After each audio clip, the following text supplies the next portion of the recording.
Kia ora koutou, I'm Nick Toki, New Zealand's Threatened Species Ambassador, and this is the Doc Sounds of Science podcast.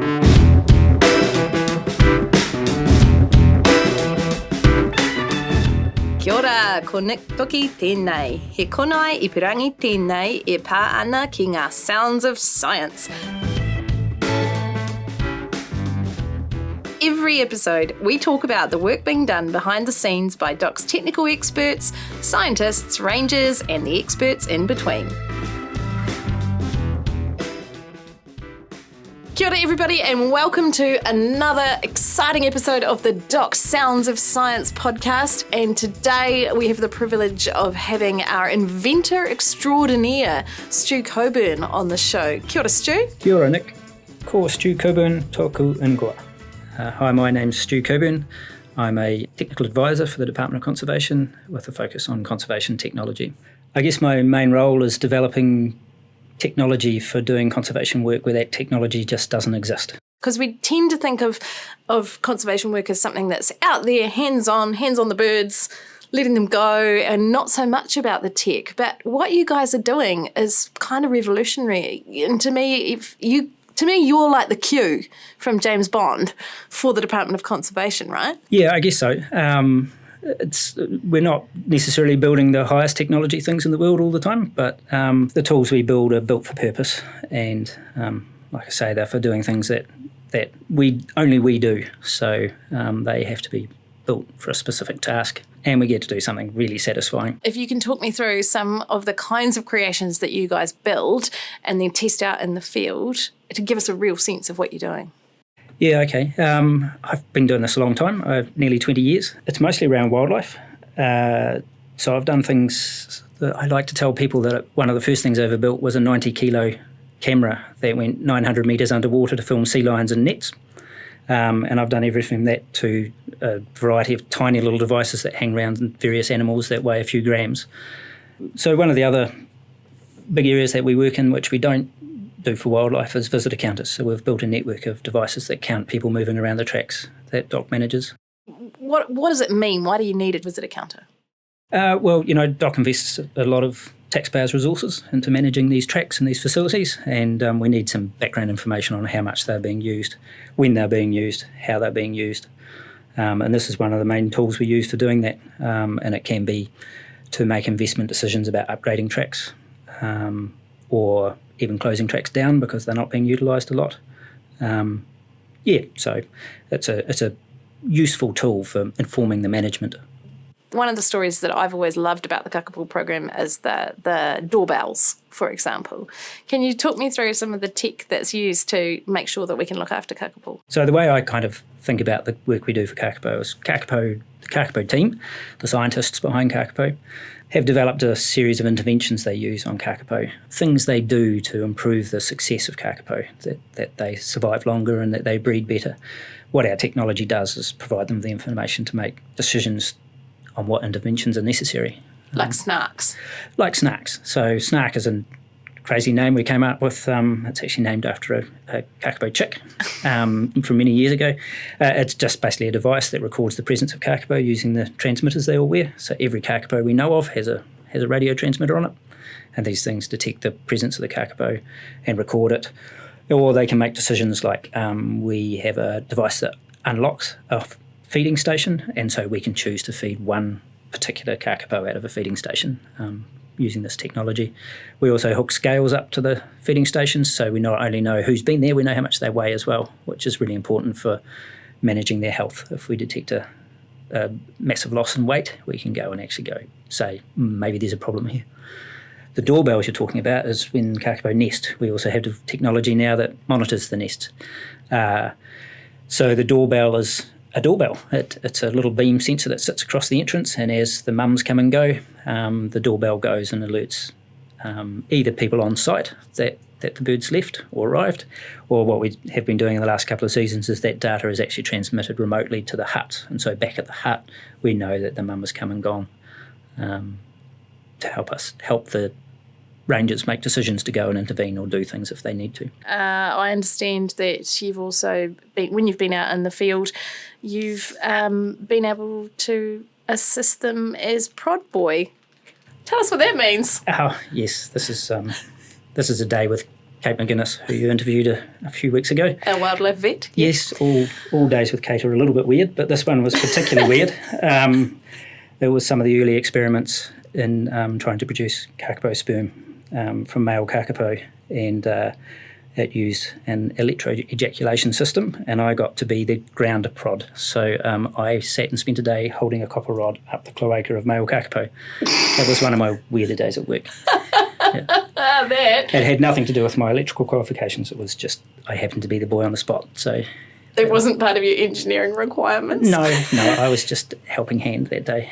Or helping prod. Helping prod. Well, I don't know many people that can add that to their CV, so I'm pretty impressed with that. It seems like, you say you've been doing this for 20 years. This is very niche, being, the wildlife inventor designing the tech to save the things. Is this something that you decided as a kid was going to be your career pathway? How did this happen?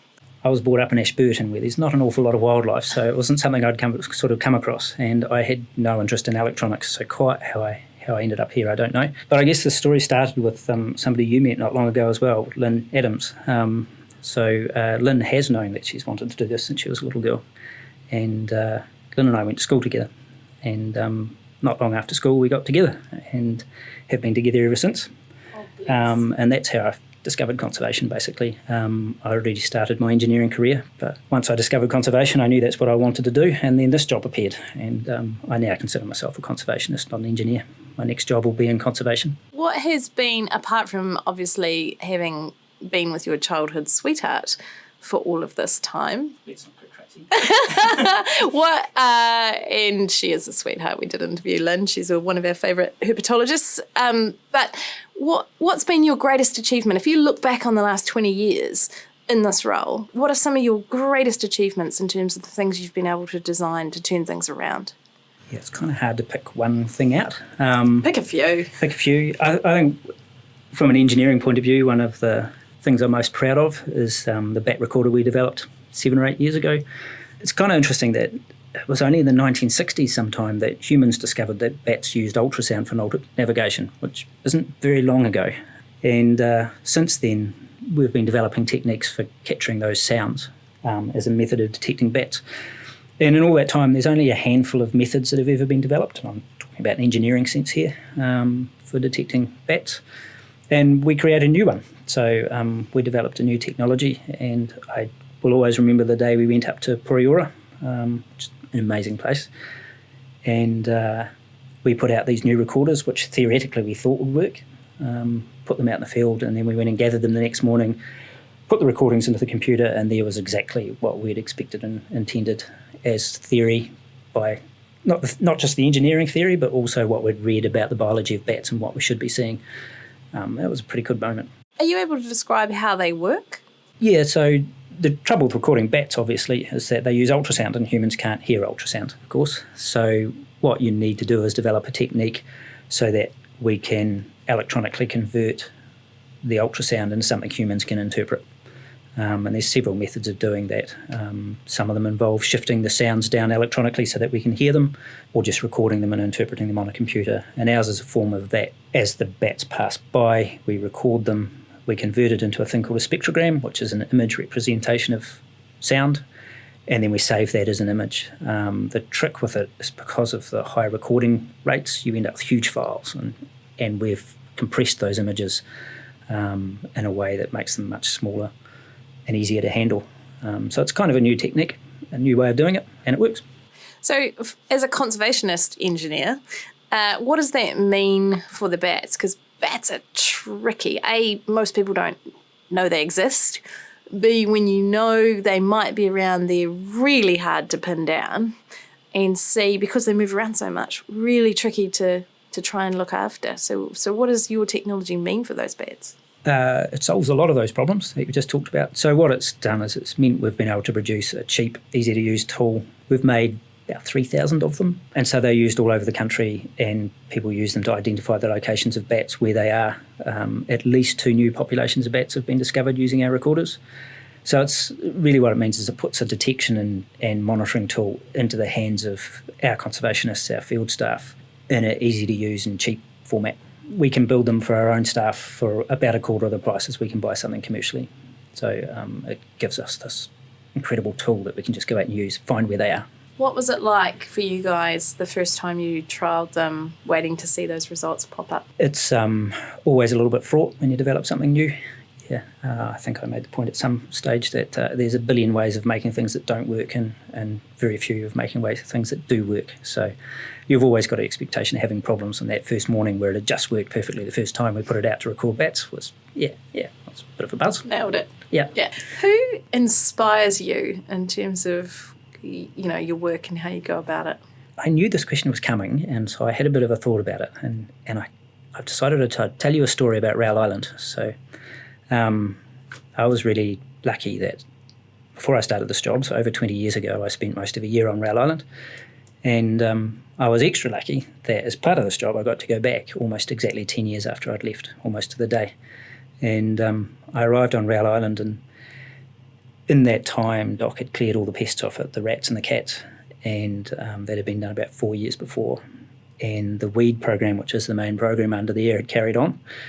And that was just a great day because I arrived on the island 10 years after I'd left, and the island was booming. It was full of birds where it had been pretty empty, and the weeds were not gone but had a big hole in them.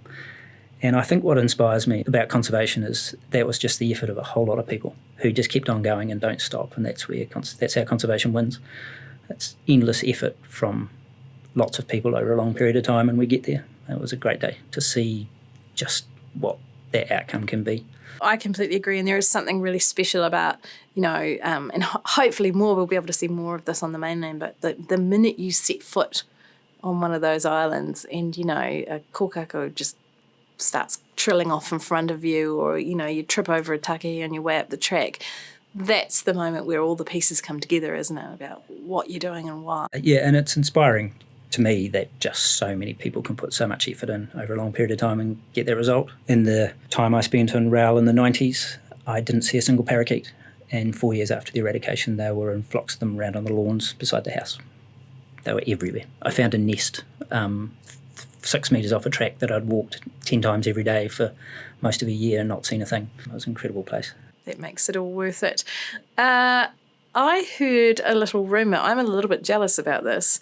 I heard a rumour that your work, a lot of your work has been sort of recognised internationally and picked up in various papers, and other people are doing stuff like what you guys do. But I heard that your work has been discussed in another podcast. Do you want to tell me a bit about that? Oh, yeah. My favourite podcast is The Infinite Monkey Cage. It's a BBC science podcast. Also my favourite podcast. Yeah, it's great. Yeah. And I was randomly listening to it in the car one day, and I'd actually just come back off Goldfish Island, and they started talking about kākāpō. And someone mentioned kākāpō, and we're back to kākāpō. They always end up in the conversation. Yeah, and this woman on the podcast said, "Oh my God, kākāpō, they're my favourite," and started raving about the scales and the snarks and all the equipment. And it's pretty cool to hear yourself talked about on your favourite podcast. That is amazing. I'm quite so one of the things you guys are renowned for is the number 8 wire approach to some of the inventions that you come up with, right? Like, you're pretty kind of flexible and agile and creative with the materials you use to build things for dock staff who might need something really quickly. Can you tell me a little bit about the devices that you created to track endangered grasshoppers in the Mackenzie? Happy to tell you about it, but engineers tend not to like hearing their equipment described as number 8 wire. Right.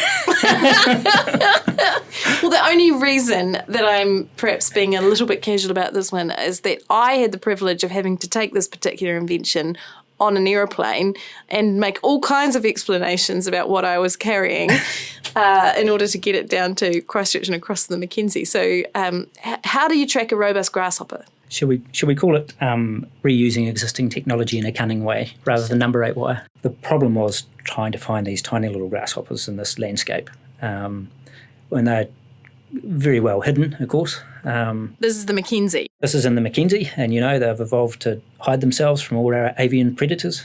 And so they're hard to find. And so this project required a way of finding them and detecting them and tracking them and understanding the fate of our grasshoppers. So what we decided to use was the little microchips that people inject into cats and dogs.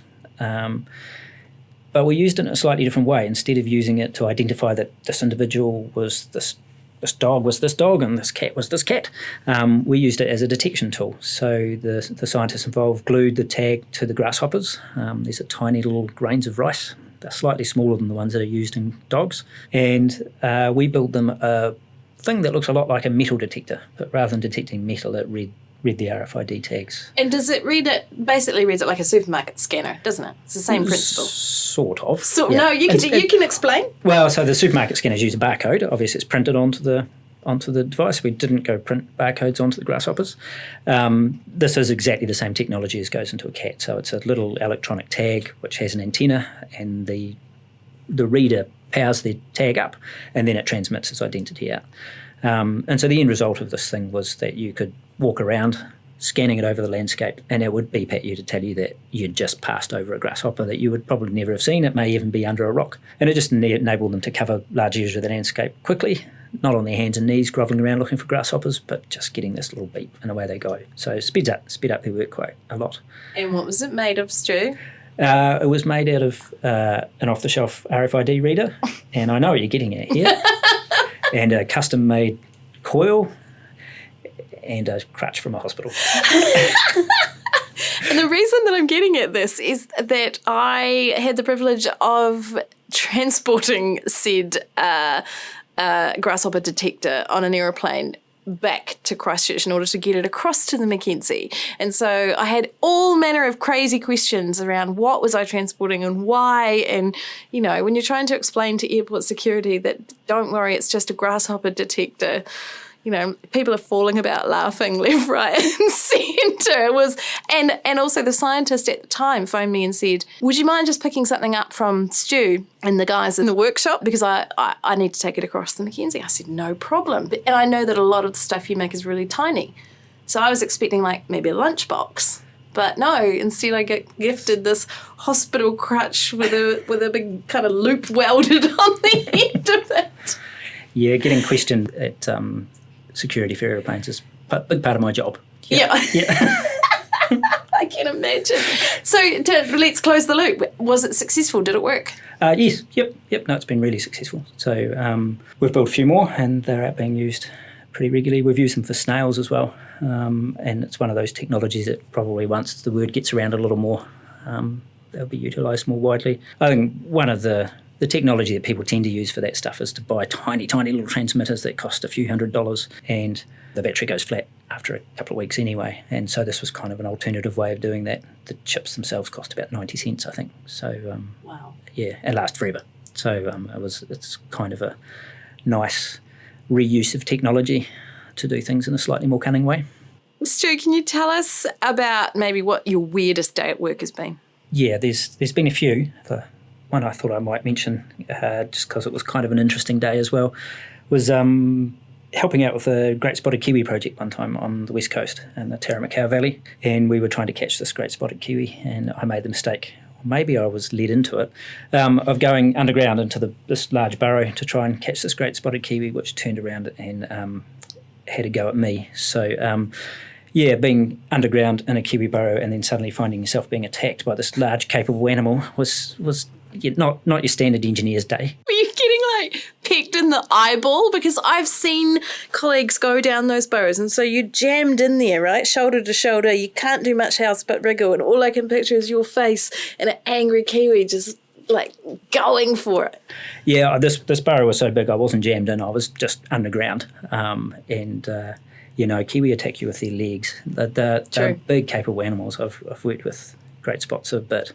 And, people have this idea of kiwi as being these little gentle beasts of the forest, but not at all. They're big and capable and fast and aggressive. And a great spot has got, like a foot span the size of my hand span. Yeah, they're sizable animals. Yeah. My boss at the time said he didn't know people could reverse so quickly. That's brilliant. Well, you see, and it is true, isn't it? Just to sort of go sideways for a second. I know a ranger on the West Coast who was working on maybe the creator of Rowie program, And there's a Kiwi there they call Bruce Lee.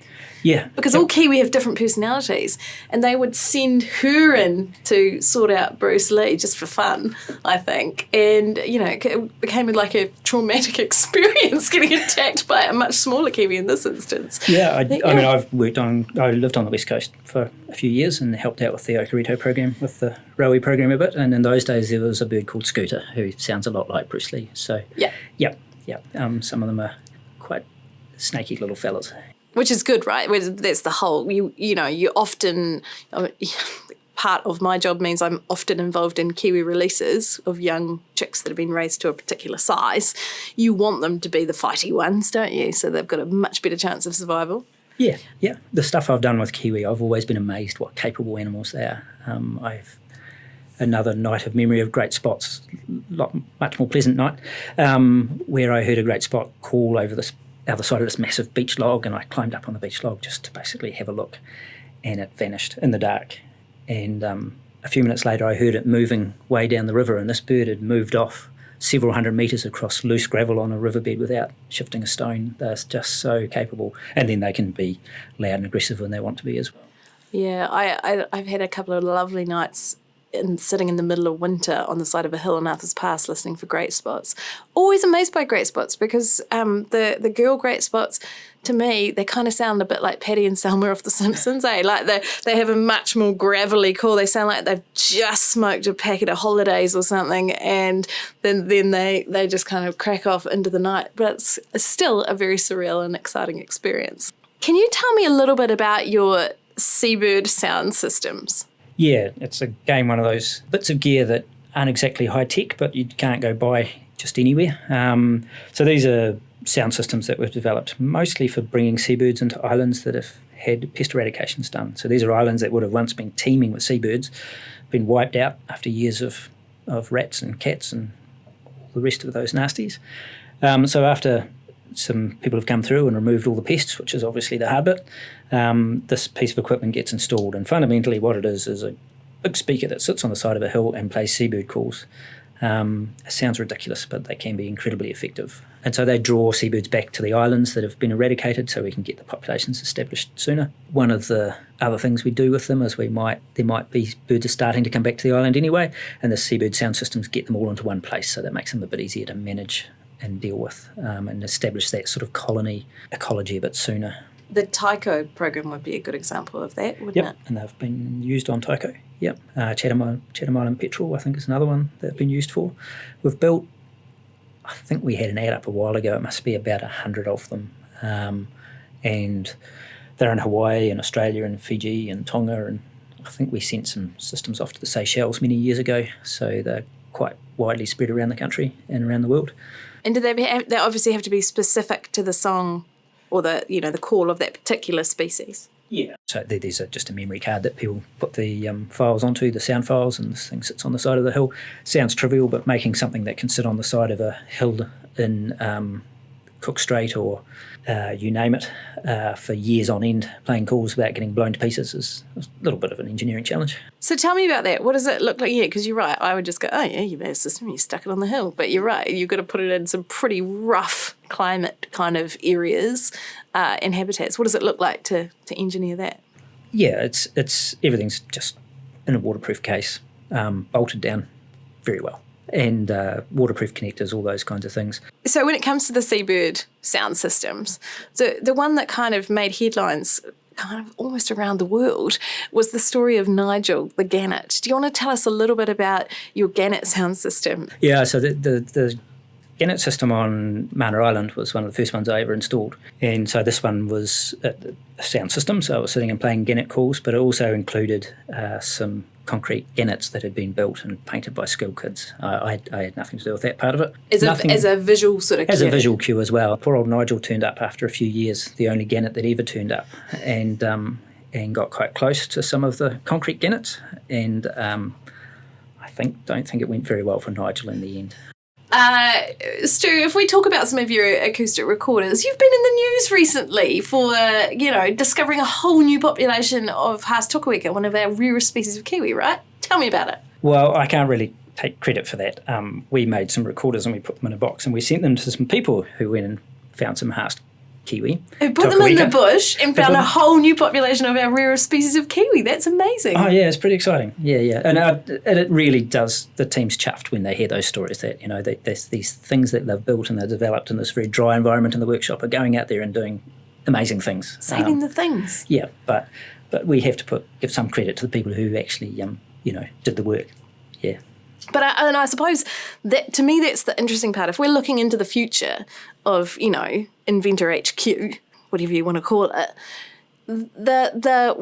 what does this big data look like out there when you're essentially, you guys are creating the eyes and the ears of what's happening on the ground where rangers don't, may not even get to, or scientists. So what's it going to look like in the future? Yeah, that's a good question. I mean, some of the technologies that are coming along now are just going to be such huge gains for conservation. So some of the satellites that are being put up that are going to provide low-cost data from anywhere just means that we can start really thinking about looking everywhere and knowing what's going on all the time.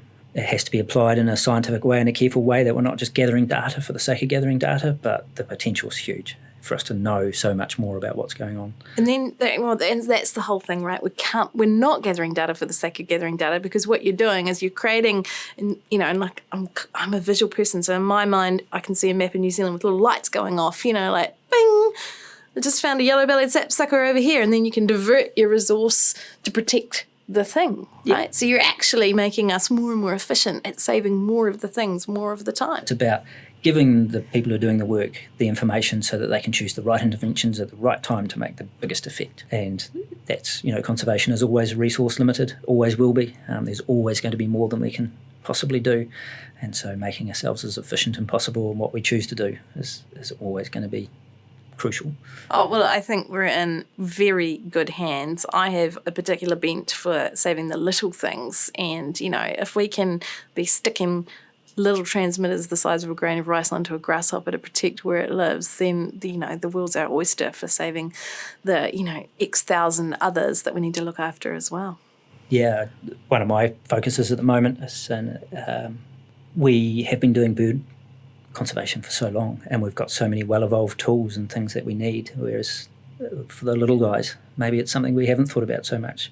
And so there's a lot of room for me there in developing tools that we just don't have, some of the basic tools for managing some of the little species, some of the things that maybe been under the radar for a while. So I'm quite focused on doing those sorts of things at the moment. Brilliant. Thank you so much, Stu. That's just been absolutely fascinating. And we look forward to hearing where you guys take your inventions next. Thank you. Okay, no problem. Thank you. That's it for this episode. If you like what you heard, show us some love with a 5-star rating. The Doc Sounds of Science podcast is available wherever you get your podcasts, so subscribe now and never miss an episode.